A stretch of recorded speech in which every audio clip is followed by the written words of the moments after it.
예, 시청자 여러분 안녕하십니까? 안녕하십니까? 임흥수 변호사님의 정상회담 코너입니다. 네, 안녕하십니까. 자, 임 변호사님 안녕하세요. 이 녹화하는 시점에서 보면 문 정권이 8.15 이제 경축사를 앞두고 네, 이제 뭐 마치 이제 한 발짝 물러서는 듯 네, 이제 입장이 약간 바뀌었어요. 네, 그래서 뭐 서로가 이렇게 이 자제하고 인내하고 네, 그렇게 가야 된다. 네, 뭐 그렇게 말을 해요. 네. 그럴 것 같으면 진작 그래야 하지. 왜 이제 와서 그러는가 모르겠어요. 그러니까 뭐 환율이랑 뭐 저 주가 시장 움직인 거 보니까 자기들도 덜컥 겁이 난 모양입니다. 그러니까 뭐 소장님도 맨날 말씀하시는 거지만 뭐 세계 역사상 뭐 숱한 그 독재자, 전제자들이 있었지만 네. 그리고 뭐 정치나 뭐 이런 것들이 자기들 마음대로 통제를 했지만 네. 그러니까 그 옛날 봉건 왕조 시대에도 경제만큼은 자기들 마음대로 못했던 거 아니겠습니까? 그럼요. 예. 그러니까 결국 이제 이 모든 거를 뭐 언론을 장악하고 뭐 정치를 장악하고 쌩 난리를 쳐서 다 통제했지만 이놈의 이 숫자 노름이 경제만큼은 도대체가 제대로 이제 자기들 뜻대로 움직이지 않으니 하여튼 지금은 뭐 발을 빼는 척 하는데 또 두고 봐야죠. 특히 뭐 8.15 경축사에서는 또 어떤 희한한 말을 하려는지 좀 뭐 기대가 됩니다. 예. 자, 참 희한한 이야기들을 하고 있는데요. 자, 오늘 이제 임 변호사님하고 나눌 이야기는 이제 1부, 2부다. 이제 1번 문제를 네. 다루는데 1부에서는 이제 신뢰할 수 없는 이웃이 1번이다 하는 지금 우리 내부의 이야기들. 그래서 주로 이제 1번에 이 극우, 네. 군국주의적인 어떤 이 입장들을 계속 유지하고자 하는 네. 일본 사회의 일단의 인물 이런 부분에다가 모든 초점을 다 맞추고 있지 않습니까? 그렇습니다. 자, 그런데 이게 과연 일본이 지금 저러는 게 한국에서 선전하듯이 일본 극우의 군국주의 부활이다 이렇게 해석할 수 있겠어요? 그래서 뭐 저도 뭐 일본 전문가는 아니고 하지만 그냥 뭐 저도 이제 통계적 수치나 이제 어떤 그런 이제 상황을 이제 봤을 때 그래서 저는 아무리 나쁜 쪽으로 생각해도 일본에서 군국주의가 부활되는 거는 그 일본의 그 극우 세력의 그냥 어떤 환상에 불과하지 않나. 그러니까 뭐 문재인을 비롯한 사람들이 뭐 이러저러하게 뭐 일본을 뭐 그러니까 그 남북 통일만 되면 일본을 이길 수 있다고 생각하는 것과 아주 동일한 수준의 어떤 환상이라고 생각하는 것이 첫 번째 제가 이제 말씀드리고 싶은 거는 일본에 자위대가 있고 이제 아베는 이제 이 자위대를 정식 군대로 이제 하고 싶은데 지금 뭐 일본 정부에서 각고의 노력을 다 하는 걸로 알고 있습니다. 자위대에 이제 지원하는 그 군인들에 대한 대우도 이제 더 올려주고 하여튼 어떻게든 젊은 사람들을 이제 군대로 끌려들려고 하는데 매년 자위대 정원 모집에 미달을 하고 있고 거의 뭐 평균적으로 80% 정도밖에 안 된다고 하니 그래서 심지어 최근에는 일본 정부에서 자위대 지원할 수 있는 그 연령을 상한까지 올려서 하여튼 이 자위대 병력을 모집하려고 그러는데 지금 그게 지금 제대로 실현되지 않고 있고 소장님이나 이제 시청자분 다 아시겠지만 일본이야말로 지금 이제 우리나라보다 뭐 이제 많이 좁혀지긴 했지만 뭐 10년, 20년 앞서 지금 초고령화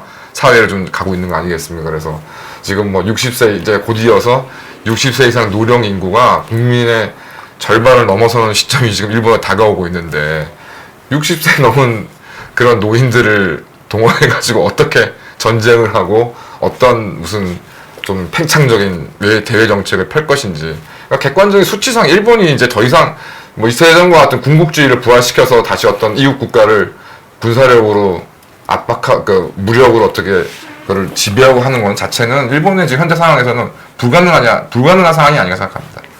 자, 그런 입장에서 봤을 때요. 아베가 이제 평화헌법을 이제 정상헌법, 그러니까 정상국가한다. 그렇게 되면 이제 일본 군이 이렇게 만들어지고, 그렇습니다. 그러면서 일본이 이제 평창주의를 지향한다, 어쩐다 하지만은, 이 일본의 현재 이 민주주의 시스템이라는 부분을 봤을 때, 선거에 의해서 야당이 전부 제1야당부터 질이 멸렬해져가 분산대가 너댓 개로 분산되고 그리고 또 한편으로는 그 너댓 개로 분산된 야당이 군소 정당화돼 있어서 제1야당도 뭐 한 40석 안팎. 네, 그렇습니다. 그러니까 굉장히 의석 차이가 많이 나버리면서 그렇습니다. 또 야당이 사소한 차이로 서로 또 갈라져 있고 그래서 이제 이런 일본의 정치 형태에서 자연스럽게 아베한테 힘이 쏠리고 있는 부분 아니겠습니까? 그렇습니다. 자, 그런데도 아베가 이제 이 3분의 1을 차지하려니까 사석이 이제 부족하니까 뭐 입헌민주당이나 뭐 이런 데서 이제 동의를 해줄 수 있다 뭐 이런 이야기를 좀 모으고 있는데 문제는 일본이 그 평화헌법을 폐기하는 거하고 그렇다고 일본이 군국주의로 가는 거를 마치 한국에는 동일선상으로 놓고 보는데 독일이 지금 자위대입니까? 독일군입니까? 동일군이 있습니다. 연방군이 제대로 존재하고 있습니다. 예, 그 다음에 이탈리아의 군입니까? 자위대입니까? 군이 있습니다. 그럼 2차 대전 때 패배한 나라들이 유럽 두 나라는 다 군대가 있지 않습니까? 그렇습니다. 그런데 일본만 그러면 자위대라고 하고 평화헌법을 했다는 거는 일본이 이제 2차 대전 패전 이후에 네. 미국의 군정이 메가드 군정이 그렇습니다. 상당히 오래 유지됐죠. 그렇습니다. 그래서 51년에 샌프란시스코 강화조약을 맺었지 않습니까? 그렇습니다. 독일은 이미 뭐 그때 선거하고 정부 다 들었었는데 그렇습니다. 일본만큼은 미국이 상당히 오랫동안 누르고 있었잖아요. 그렇습니다. 그 속에서 이제 일본이 어떻게 보면 강화조약이 배상은 청구는 안 했지만 상당히 정치적으로는 이 군대를 보유할 수 없다라는 네.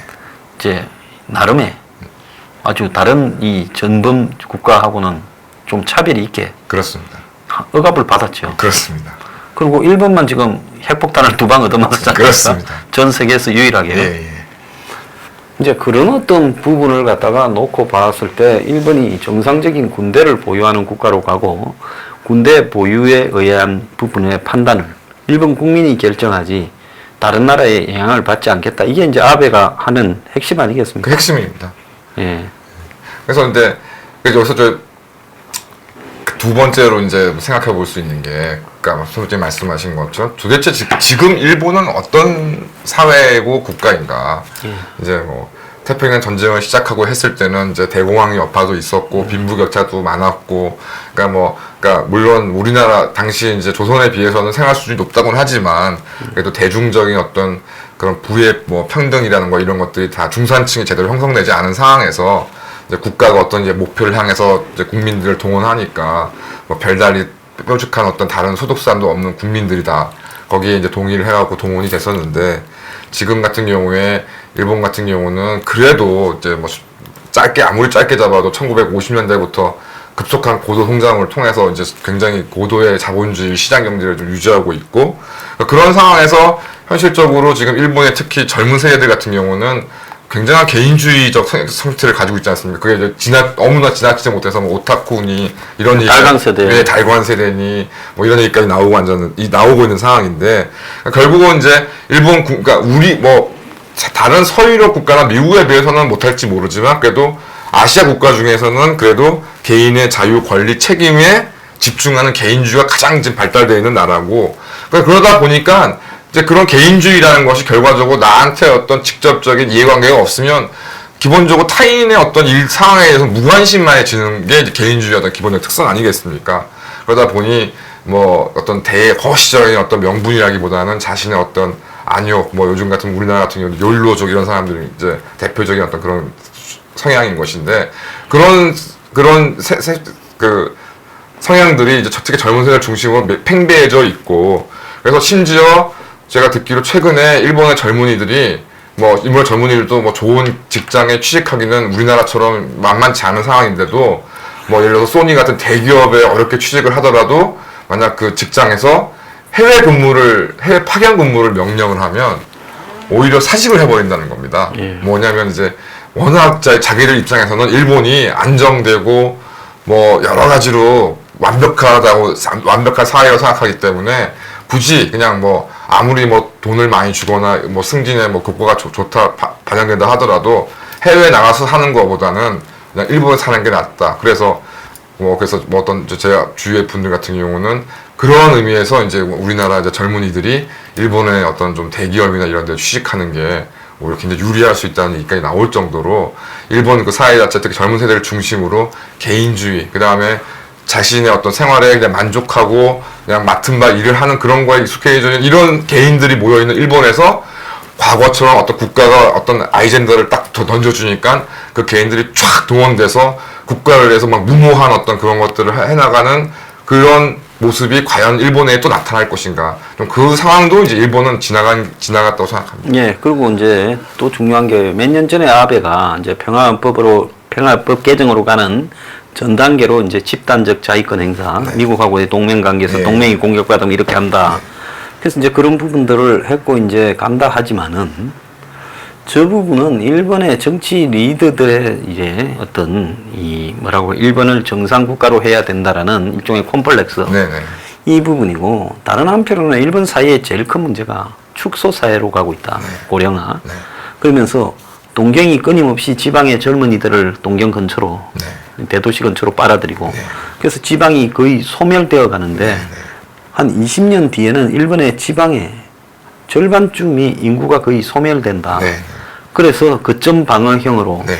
지역 도시를 이렇게 합쳐서라도 네, 좀 네. 키워서 네.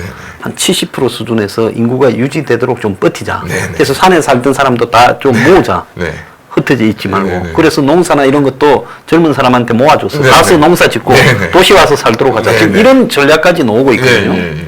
그래서 일본 사람들이 지금 인구 감소에 대해서 특히 지방 사회의 붕괴에 대해서 느끼는 공포가 어마어마해요. 예, 그렇다고 하더라고요. 그래서 지금 출산율이 올라간다 하지만은 2.0이 돼야 유지되는데 그렇습니다. 2.0이 돼도 지금 절대 인구가 줄어들어 있기 때문에 한 50년이 지나야 이전 인구와 같아지기 때문에 이게 지금 일본 출산율이 뭐 1.47 이렇게 올라갔다 해봤자 이게 아무것도 아니다 그러거든요. 그렇습니다. 근데 거기 비하면 이제 한국은 0.98 이런데 아무런 겁이 없어요. 고민하는 사람도 없고요. 그렇습니다. 일본이 지금 축소 사회가 되고 있다. 예. 그래서 내수가 점점 술도 줄어들고 옷도 줄어들고 차도 안 산대. 차도 줄어들고. 일본의 그 1억 3천만 명이 좀 넘는 인구가 저런 사회에서도 지금 사회 내부로는 일본 사회 해체에 대한 공포가 지배적인데 그런데 군국주의가 부활이 된다고 지금 이야기하는가. 근데 실제로 아시아에서 민주주의가 가장 안정적으로 되고 있는 나라가 일본 아닙니까? 그렇습니다. 정상적으로 투표를 하고 그렇습니다. 적어도 투표를 조작한다거나 그렇습니다. 또 뭐 완전히 언론이 예. 정권 편을 다 들고 예. 이런 게 아니잖아요. 그렇습니다. 지금 오늘 보면 마사이 TV도 뭐 아베가 문재인이 다 죽어가는 거 살려줬다고 비판하지 않습니까? 네. 그러니까 일본 사회가 언론의 자유라든지 투표의 자유 그리고 각 기관들이 그래도 나름대로 자율성을 유지하고 학자들이 입장을 유지하고 그러니까 한국에는 지금 문 정권을 보고 한국의 양심적인 인사들이 한 70명, 80명이 모여서 당신 그러지 말라고 말 못하잖아요. 그렇습니다. 일본은 그러잖아요. 예. 자, 한국의 도심에서 한 2, 300명이 모여서 문 정권이 저기 일본을 갖다가 저렇게 하지 말고 같이 사이좋게 지내자 말 못하잖아요. 그렇습니다. 그 부분을 놓고 보면 일본이 아시아에서 언론의 자유나 말할 권리 이런 부분이 가장 잘 보장되어 있는 거 아니에요? 그러니까 뭐 다른 나라가 뭐 아시아에 다른 나라가 있을 수가 없죠. 뭐 예. 시스템도 그렇고 경제적인 그렇고 그 아시아의 어느 나라에서 저런 그러니까요. 민주주의적인 시스템이나 권력에 대해서 다른 이야기를 하는 시스템 그런 자유가 보장되어 있는 나라가 어디 있어요? 그렇습니다.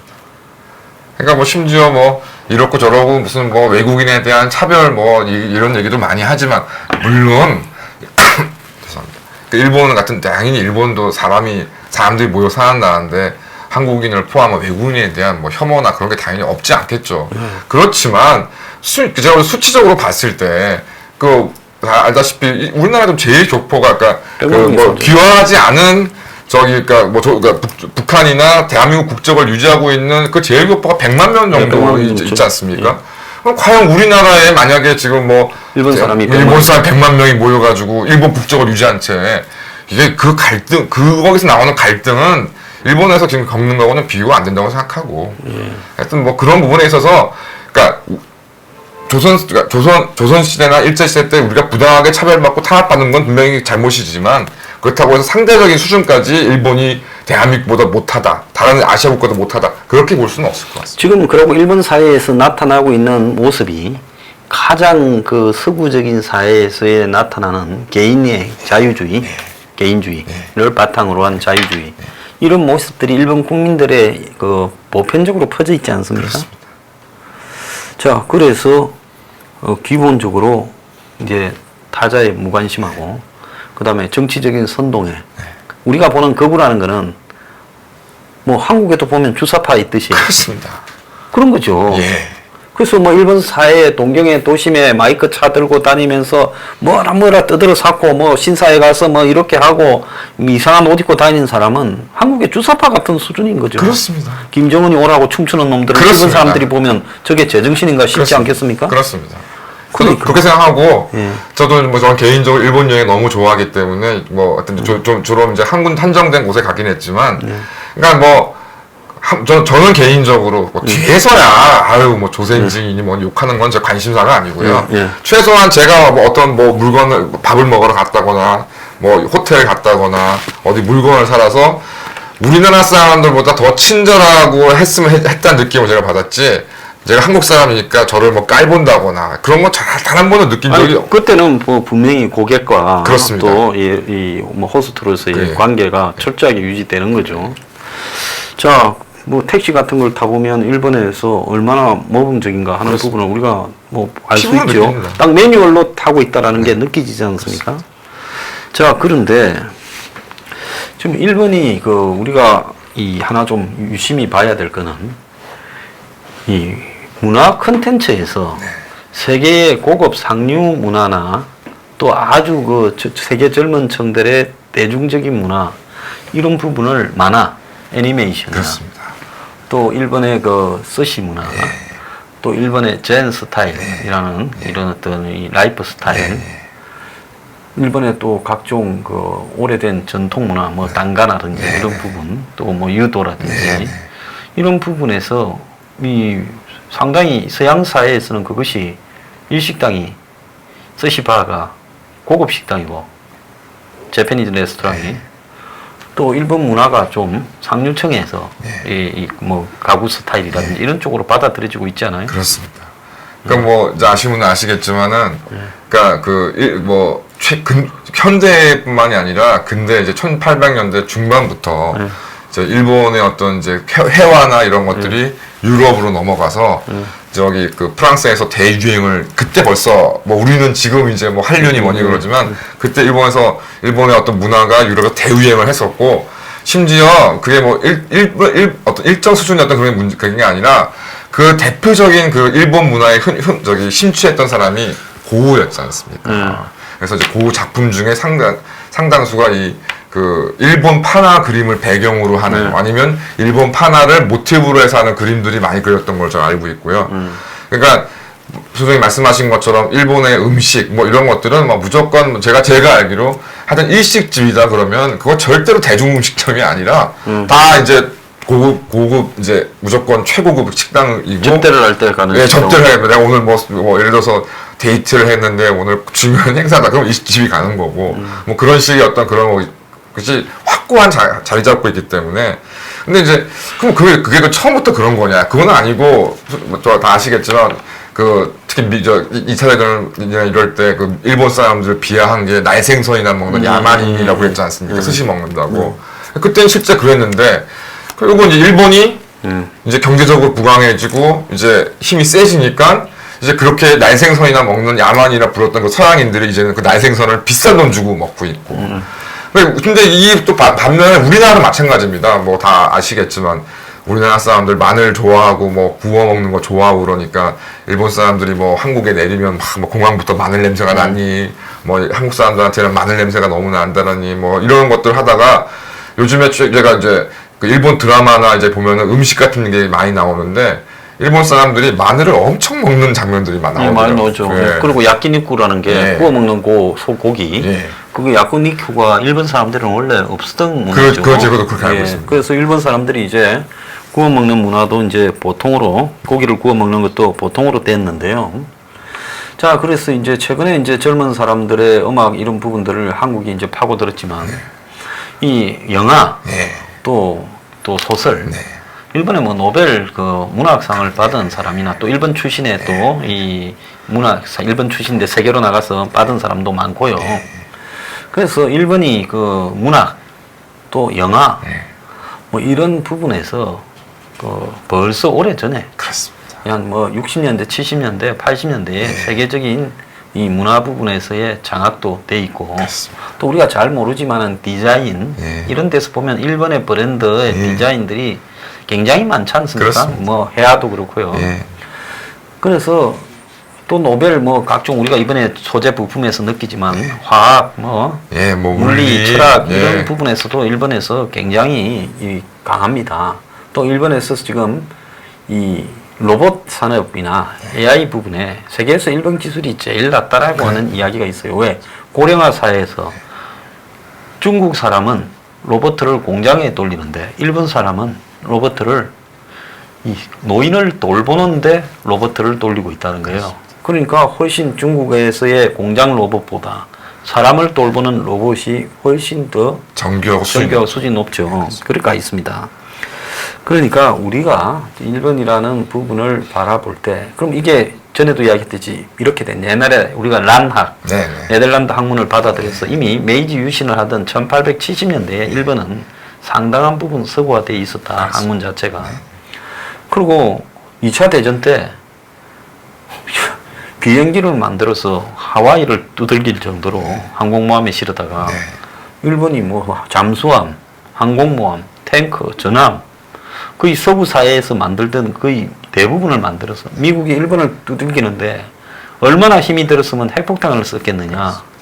그래서 이런 부분으로 봤을 때는 그때 이미 그랬는데 그때로부터 지금 일본이 80년이 지났는데 일본 사회가 원래 기술이라는 게 한번 축적되면 그렇죠. 그것이 후발주자가 선발주자를 따라잡는 게 굉장히 어렵지 않습니까? 그렇습니다. 그리고 이제 일본에는 이 태형적이거나 자기 학대적인 이런 태보 현상이 별로 안 보이지 않습니까? 네네네. 한국에는 지금 이념으로 쌈박질을 하고 별의 또 북한과의 관계 문제가 있지만 일본 사회라는 거는 그런 게 없지 않습니까? 네네. 그리고 한 발 한 발 그래도 그러니까 뭐 우리가 잃어버린 20년 30년 말은 뭐 쉽게 하지만 그래도 한 발 한 발 그러니까 쭉 지나고 보니까 정말 그래도 일본이 말씀하신 것처럼 초고령화 사회로 뭐 전전을 했는데 어느 순간 그 진짜 AI나 로봇 산업이 확 발달돼 있고 뭐 기타 뭐 기본 기초적인 기술이나 이런 것들도 뭐 문제가 뭔가 당연히 그건 원래 탄탄하고 또 이제 경제에 활력이 없다고 막 그랬는데 그래도 아베가 집권하고 난 이후에 최소한 뭐 그게 앞으로 나중에 어떻게 되는지 모르지만 지금 현재로서는 활력 자체는 불러준 거는 버블 사회에서 약간씩 벗어났죠.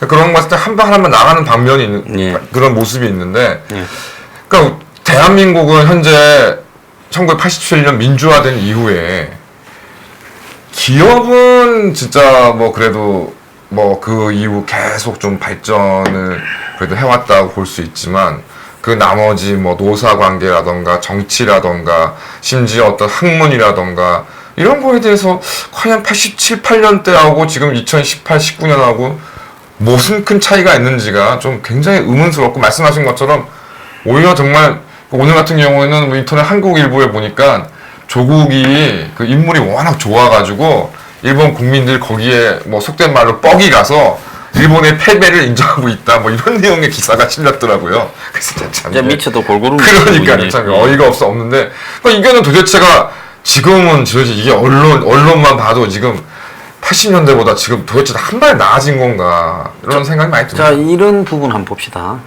박근혜 대통령 때 네. 아베가 왔어요. 예. 처음에 취임하자부터 집안에 있는 아버지의 문제 때문에 의도적으로 멀리했잖아요. 그렇습니다. 와이에서는 또 버르장머리를 고쳐 넣는다고 해서 의도적으로 그고요. 그런 부분에서 제일 현실적으로 일본을 잘 다룬 사람이 DJ가 그렇습니다. 그거 인정해야 돼요. 우리가 맞습니다. 뭐 DJ가 밉다고 다 밉는 게 아니라 굉장히 노예하게 잘 다뤘어요. IMF의 지금 체제에서 아직 벗어나지 못했는데 일본하고 싸워봤자 이득이 날 게 없다. 이 손실이다. 그렇습니다. 그 사람은 그래서 이 상인의 감각을 가져야 된다고 이렇게 했지 않습니까? 그러니까 DJ가 그런 부분에 잘 달았는데 박근혜 전 대통령 공연히 아베를 갖다가 완전히 소닥보듯이 이렇게 됐죠. 그리고 아베가 이제 청와대로 왔는데 11시에 잡아놓고 밥을 안 먹고 내보냈지 않습니까? 11시 한 4, 50분쯤에. 그러면 그 아베가 11시 4, 50분쯤에 밥을 안 먹고 내보내면 총이라도 불러서 좀 내가 다른 게 이렇게 해 있어서 이랬는데 뭐 같이 좀 식사를 하라든지 해야 될 건데 그냥 박이 안 먹는다니까 다 그냥 내팽개친 거죠. 그래서 아베가 가다가 일본 대사를 시켜가지고 인사동의 갈비집에 예. 미리 정해진 것도 아니고 그냥 가서 거기서 일본 사람들끼리 밥 먹고 갔다는 겁니까? 그래서 우리 속담에 아무리 미운 원수가 오더라도 밥을 한 그릇 먹여서 그 원수가 오히려 그래도 거하게 대접을 해서 원수가 그 마음을 바꾸도록 하는 것이 옛날에 우리 조선시대 때 양반들의 당파 싸움에도 상이 나면 갔잖아요. 그렇습니다. 근데 어디서 저런, 나 그건 이해가 안 갔어요. 그 모습을 보면서. 맞습니다. 그러고는 중국에 천안문 망명에 올라가 버렸지 않습니까? 그러니까 미국이 어떻게 되겠어? 난리가 나버렸어. 그렇습니다. 이 부분을 가지고 박을 패널 들어 줄라 해서는 안 되는 거예요. 보수에 있는 사람들이요. 자, 그 다음에 또 어떤 일이 있었습니까? 아베가 지금 생각하면 꿈 같은 이야기인데, 저 문이 방문했을 때, 케이크를 예. 놓고 문재인 뭐 대통령 뭐 취임 일입니까? 생일입니까? 예, 뭐 생일을 생일이든지 축하합니다. 일주일이든지 뭐. 이렇게 해가지고 케이크를 한글로 박아가 그게 어설픈 한국말로 이렇게 했는데 나는 케이크 안 먹는다. 만약에 거꾸로요. 한국에서 일본에 갔는데 11시에 만나자 해가 그럼 차라리 9시에 만나자든지 점심때 딱 걸렸는데 밥 안 먹이고 내보내고 가다가 어디 한국 사람끼리 모여서 저 문이 중국 가서 그랬지 않습니까? 우리가 얼마나 붕괴했어요? 그렇습니다. 혼밥 먹었다고. 예. 약속해놓은 총리도 안 먹어버리고 다 포기해버리면서 혼자 밥 먹고 다녔지 않습니까? 자, 우리가 그걸 봤을 때 붕괴했잖아요. 네. 자, 만약에 지금 우리가 아베를 불러가 일본 말을 하면서 생일 축하한다 했는데 아베가 나 이빨이 안 좋아서 케이크 안 먹는다 하면 어떻게 생각했어요? 그러니까. 사람은 역지사지를 할 줄 알아요. 이런 게 누적되다 보니 그래 내 저거 전임자도 그렇고 이변도 그렇고 할 만큼 했는데 어째 저렇게 하냐 한번 끝을 봐버려야 되겠다고 이제 일본 사람들 특유의 건성 그렇죠. 곤조라고 보는 곤조. 건성이 예. 지금 예. 발동이 돼버려서 예. 그래서 이제 미국부터 미리 만나서 우리가 할 거니까 너네들이 이렇게 해라고 지금 여기까지 오게 된 거 아니겠어요? 딱 보면 뭐 뻔하잖아요. 그러니까 저는 개인적인 성향으로도 정말 그 박 대통령과 문재인이 했던 것 자체를 저는 정말 그런 거 개인적으로 싫어합니다.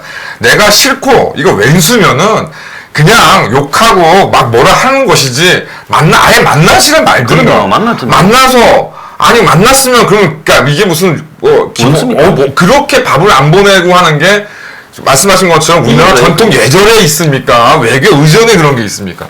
김원장이 해주고 그럼 그렇게 하는 것이지. 그거를 뭐 만나기는 우리가 아쉬우니까 만나서 뭘 하긴 해야 되니까 만나서는 그런 식으로 꼬장 부리는 거 저는 개인적으로 진짜 너무 싫어합니다. 그래서 우리가요 일본이 고개를 숙이게 만들려면 일본보다 한 걸음 더 어른스러워야 되고 그야말로 일본 사람들이 우리의 행동에 감동을 받도록 만들어야 되는 거 아니겠습니까? 네. 맞아 아까도 좀 전에 말씀드렸지만 참 아니 일본 사람들이 그 이제 한국 사람들 특히 이제 일본의 제일교포들을 이제 천대시한 뭐 여러 가지 이유가 있겠지만 그중 제일 큰 게 이제 제가 알기로 이제 제일교포들이 이제 돈이 없다 보니까 소장님도 아시겠지만 일본 같은 경우는 이제 우리나라 예전에 그 향소 부엌 같은 마을이 아직 있지 않습니까? 예, 부락구 부락구라고 그러죠. 그래서 그런 게 서민들이 사는 데서 백정. 예. 그런 게 이제 원래 아직까지 남아있다 그러고, 지금 이제 많이 없어지긴 했지만, 그래서 당연히 일본에 건너가는 한국인들이 뭐 돈이 없다 보니까. 그러니까 그때 가서 살 수밖에 없으니, 이제 일본 사람들은 외국인이고, 이제 부라쿠에 사는 이제 천민이니까 더 이제 멸시할 수밖에 없는 이제 그런 분위기도 있었다 그러더라고요. 그리고 당연히 그러니까 우리나라도 못 사는 나라 사람들 되게 무시하고 그러지 않습니까?